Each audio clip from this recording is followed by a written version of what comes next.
After 3 months since former Chief Justice David Maraga left the judiciary, the Judicial Service Commission has finally started the recruitment process to replace the former Chief Justice. Justice CHITEMBWE said JUMA was the first candidate to be interviewed.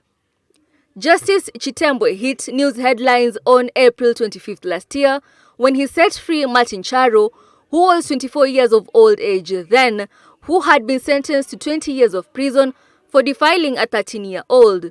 Charo had argued that it was consented. Under Kenya's Sexual Offences Act, a child below 18 years cannot give consent to sexual intercourse, and therefore all intimacy with children, willing or not, is defilement. Everybody has his own interpretation of what you say. I believe I used very polite words, and I was picking from what the complainant said. If you go back, the complainant, I will be very honest, the proceedings before the magistrate court, that complainant said, I went to this man's house to have sex and I go home.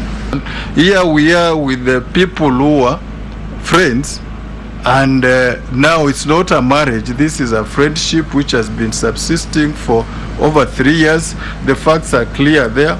And in my mind I was saying, surely I can smell defilement from very far. The moment I read the charge sheet and the evidence of the complainant, I will know this is defilement. But there are those gray areas where you can see, surely, does this, if the law should serve the society in this situation, do we have a defilement? Thank you.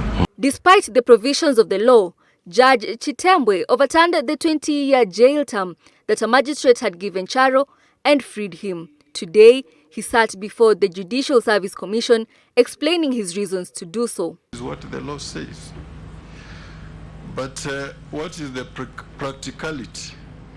This is not something we can shy away with. Maybe, I don't know whether I'll be asked to explain later, but I'm just trying to give a brief synopsis of, I've been asked of my experience.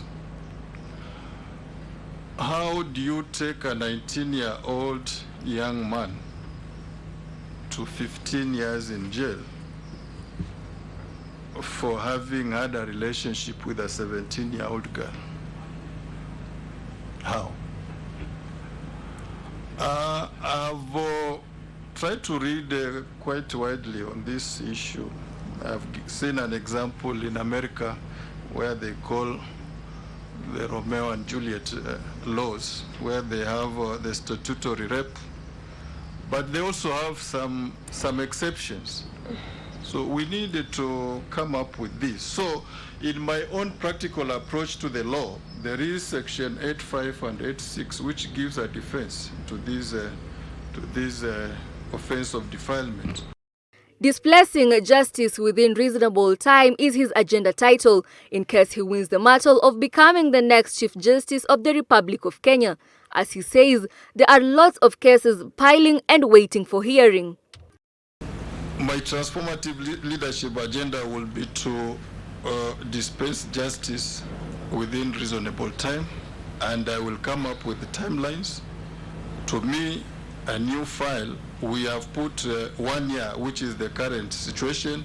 I will not come up with any new style to say a file like a murder case should be had within 1 year. In fact, I will enhance it to 2 years, but strictly 2 years, to be completed within 2 years. I will come up with a strategy to complete an appeal within 1 year, and I will come up with a strategy to, I don't know, you wanted me to coin something. Yes, my lord, that's what we're asking for. Judiciary. That's what we're asking for you. Okay, so my label will be dispensing justice within reasonable time. Judges are expected to sit before the commission in the next 2 weeks in search of who will succeed the retired Chief Justice David Maraga. Tomorrow, Professor Kameri Mbote will face the commission that is being led by the former Kenyatta University Vice Chancellor Olive Mugenda and a host of other senior judicial officers, including the acting Chief Justice Philomena Mwilu and the Attorney General Paul Kihara. It should be remembered that none of the judges of the Supreme Court applied for the position. Kenyans are waiting on bated breath to see who will succeed the retired Chief Justice David Maraga, who made history by nullifying the 2017 general elections, a first in Africa. Caroline Tsuma, Switch TV.